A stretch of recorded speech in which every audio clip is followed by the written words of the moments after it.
welcome to the beginning of my video series, Infinity Quest. I am recording these videos for wizardsnorman.com, and my name is Daniel, also known as Captain Topdeck from Twitter and Planeswalker Asylum, fame or infamy, depending on who you ask. So, Infinity Quest is basically my attempt to go infinite on Magic Online, and I'm doing so with using the advice of one Luis Scott Vargas out of an article published a couple of years ago on Channel Fireball, where he basically said, this is how you go infinite. Build a constructed deck. Build a cheap one. But build one that you can use to win. Build up a bunch of tickets, buy better cards to make your cheap deck better, and keep winning tickets. This is what I plan to do. I have chosen a deck that is right in my wheelhouse as a player for my kind of cheap starter deck, and that is Green-White Humans. I've seen this deck played at a few FNMs, haven't really seen too much of it on the Star City tables or Grand Prix or whatever, but it's got a really powerful punch to it, mainly driven by this little guy right here, Champion of the Parish. So let's start with the mana curve in the main deck here. So we're starting with 4 Avacyn's Pilgrim. That allows us to start on turn 1 and ramp right into a 3-drop on turn 2. It's also a cheap creature for us to play mid to late game for Champion of the Parish, because every time you cast one of these, Champion it's a little bit bigger. And then here's Champion of the Parish again. Whenever another human enters, he gets a +1/+1 counter. Not +1/+1 until end of turn, a counter. So he keeps it forever, and he's just stone cold crazy.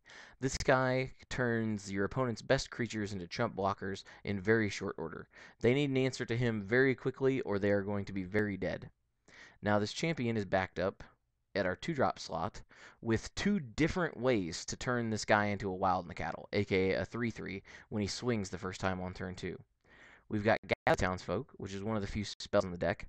It puts 2 1/1 human creatures into play with the lesser known ability of Fateful Hour, which will put 5 of those tokens into play if you have 5 or less life.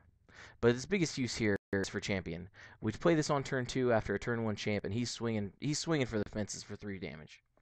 Our second way to make Champion swing for 3 on turn 2 is Mare of Aberbrook. The good Mare here, who is a flip card, gives all of my humans +1/+1. So he's an Anthem effect for 2 mana that, can get gut-shotted or whatever, but what are you going to do? But he also has this flip side that can just kind of take over a game on its own. When he flips into Howlpack Alpha, he gives the werewolves and wolves +1/+1 instead of humans, and he churns out a 2/2, which is actually a 3/3 wolf, at the end of every one of my turns. So in kind of a control match, I slam him on turn 2, and then I just don't play another spell until they answer him. That way, they have to keep playing spells on my turn, using their own resources to keep the Mare from flipping, so that I can do whatever I want if they tap low, or I can just try to let him flip again, and if he ever does, he's just going to keep churning out an army of 3/3s, and they're going to have to deal with that before they die, which they'll do in just a few turns. Last 2-drop is Thalia. She has very quickly become my favorite card printed in the Innistrad block. She is a multi-format all-star. She does exactly what I want a hate bear to do. And that's make my opponent's unfair plays or counter spells more difficult to use. Now, she's legendary, so I can't have 2 on the field, but the effect is usually good enough with just a 1-of. She's also a 2/1 with First Strike, and that's just nuts. Making all of the non-creature spells cost 1 more is so excellent in this current standard format. Delver, Infect, lots of decks want to play a whole bunch of spells, and Thalia makes you do it 1 turn later, or it kind of gums up your mana math when you're trying to do multiple things in a turn.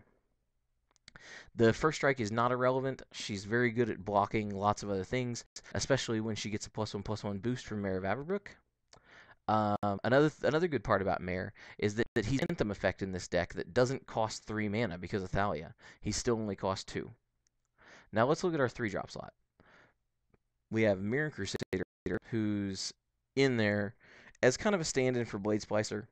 I haven't been able to find any Blade Splicers. I don't really want to invest in those cards since they're about to rotate, so I'm just playing the cheap card that I could find easily, which is Mirran Crusader. He's good. He's very good. He has Double Strike, protection from black removal, protection from green creatures. These are very relevant in the current meta. So he's a solid creature, but he's not quite as good as Blade Splicer. Our next 3-drop, and definitely more powerful than the Mirran Crusader, is Silverblade Paladin. This guy has Soul Bond Double Strike, so he can give, I don't know, a champion of the parish a +1/+1 counter and Double Strike when he enters the battlefield. That is just insane. If you thought they were chump blocking big champions early, but just wait till that thing's swinging for 8 as a 4/4, then you'll see just how badly they want to stay alive. Champion or the Silverblade Paladin works very, very well with just about any of the creatures in the deck. Giving anything Double Strike is just pretty giving. The last card in our 3-drop slot is Oblivion Ring, which is our second non-creature spell. It's just a good utility card to have. It's removal for problem permanents. Planeswalkers, enchantments, artifacts, creatures. If it's not a land and it's giving you fits, you can get it out of the way with O-Ring. I love this card. I love that it's back in Standard, and I love playing it in any and all of my decks. In our 4-drop slot, these are our finishers or utility creatures. Our big finisher is Hero Bladehold. She should come down and pretty much win us the game if we've dealt some modicum of damage before she hits the table. She should end the game as soon as she gets a turn sideways. She's going to make our opponents find an answer very quickly or die just as quickly. Our other is Restoration Angel. This multi-format all-star, format warping, some may say she is very, very good. Enters the battlefield, abilities on creatures are so good nowadays that being able to get them off again with a 3/4 flyer at any point on your turn or their turn because of flash is just insane. And that's just with enters the battlefield effects. Like this deck, the only real enters the battlefield effect that I'm worried about is the ones that trigger Champion of the Parish. Any of my human creatures can get blinked by this Restoration Angel, and all of a sudden make Champion bigger. I can also reset the Double Strike from Silverblade Paladin, which is not irrelevant. And on top of that, I can protect any of my really good creatures from removal. It's not ideal to blink a Champion Parish, but if I need him to stay around, I need him to stay around. So she can do that. And also, just look at this card. She's good on her own, even if you ignore the bottom block of text. She's a 3/4 flyer with flash. That gives this deck reach, a good amount of reach, since she has flying. And the fact that she can play around removal, mass removal specifically, is just insane. Being able to put her in at the end of their turn with a 3 damage clock each turn is just nuts. I love it to death. What about the mana base in this deck? So we've got regular suspects here with the duels, 4 Rage Thicket, 4 Sunpetal Grove. We've got a couple of forests, more plains because we need more white sources in the deck, and then 4 copies of Gavany Township. This is the best spell land, in my opinion, from Innistrad block. Putting a 1/1 counter on all of your creatures, the counter permanently stays. Your creatures are just getting bigger and bigger each turn until it's finally time to trade with your opponent, Alpha Strike your opponent, whatever you need Gavany to get you to do, it can get you there.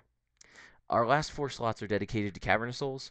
We don't necessarily need the mana fixing per se in this deck since it's only 2 colors, but it's very useful for not getting your spells countered. Getting a Champion of the Parish around Mental Misstep, getting any spell in the deck around Mana Leak is just super, super important. So this Cavernous Soul does a lot of work against decks like Delver or like Grixis Control, anything like that. Now let's talk about the sideboard. We've got a few things going on here. First of all, we've got these Celestial Purges. Celestial Purge is very good at killing zombies and vampires that deal you or that make you lose a life every time a creature dies. You have to kill those blood artists against zombies, and this is the easiest, most elegant way to do it. Knocking out a Geralf's Messenger with a Celestial Purge is also pure upside. Naturalize is here for a couple of different matches, mainly Trading Post. Being able to kill all of the permanents that they want to keep around is very, very nice for 2 mana instant speed. In the 3-drop slot, we have more zombie hate in timely reinforcements. They typically kill all your creatures if they have a decent draw, so you're going to get the full amount. 3 creatures, 6 life off this card, and getting that amount of value for 3 mana is kind of hard for them to beat. So I'm going to play this until they rip it out of my hands with rotation. I cannot wait for Return to Ravnica, but seeing this card go is very sad for me.